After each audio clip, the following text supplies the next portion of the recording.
理論上唔應該打得咁艱難。又係一場雙位數嘅逆轉，中國男籃咧最終仲係贏咗中國台北，喺呢一個窗口期兩場比賽都攞到全勝，93分係中國台北4場世界盃亞洲區預選賽裏邊嘅最高分。男籃最後係憑藉住多輪換消耗戰以及不斷提高防守級別咧，去贏低呢一場勝利。好多球員其實個發揮都唔錯，但係呢啲其實都係場面話，理論上唔應該打得咁艱難。中國台北全場只係用咗7人輪換，用意係在於靠大家去拉長上場時間，都嚟揾到手感去搏。而且咧，佢哋嘅打法並唔豐富，1-5擋拆係所有陣地戰嘅根基。男籃前3節就一路喺度苦於點樣去防對方嘅擋拆，從沉退到弱延誤到大延誤，但個效果其實都唔算好。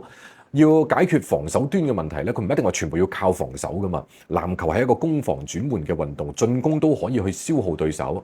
而對手1-5擋拆嘅核心咧係30歲2.11米嘅高柏海。雖然我哋都係馬後炮啊，或者國家隊喺招募球員嗰陣時，其實已經有咗一個正選嘅承諾。如果唔係，其實可以考慮正選直接先用余家豪去消耗，等高柏海體能下降之後，再用胡金秋去提速，咁就可以加速解決對手。而且對手陣容身高唔夠，尤其係鋒線能力應該係不如男籃嘅。胡金秋嘅作用，佢唔單止係有擋拆之後嘅順下，佢仲可以用短順下，咁兩側嘅鋒線呢，佢就可以空切後門，哪怕鋒線嘅持球能力唔夠，其實都可以發揮到身體嘅優勢。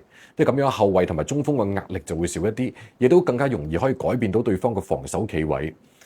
鋒線嘅運動能力展現唔出嚟呢，就只能夠成為外線嘅炮塔。咁當然你話朱俊龍6中5嘅3分，每一波其實都係救命嘅。後衛線發揮整體其實都唔錯。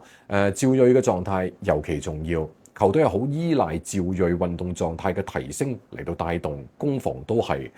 對手咧熟人好多，對男籃後衛好了解，體現喺幾次嘅高位橫傳球，佢哋都可以搶斷，直接打成快攻。咁往往佢就係捕捉男籃後衛1-5擋拆之後，佢再轉移嘅嗰個鬆懈嘅一瞬。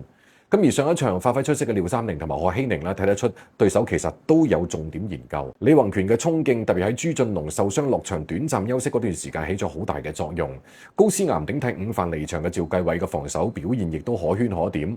但係有一點大家都知道，胡金秋犀利，但係佢更加犀利嘅地方係唔單止可以打中鋒，佢仲可以做高位策應，可以打前鋒。我哋都明，一旦擺雙塔，後衛嘅防守協防速度佢就好重要，甚至佢要制定戰術性放空對手某啲球員，可以擾亂到對方嘅陣容策略。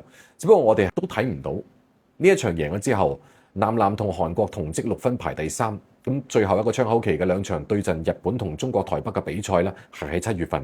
如果可以再次贏到日本，同時韓國又可以贏到中國台北咧，就可以提前出線。但係考慮到戰績會帶入到下一個階段，重新分組，爭取2場主場全勝，都仍然係最穩妥嘅目標。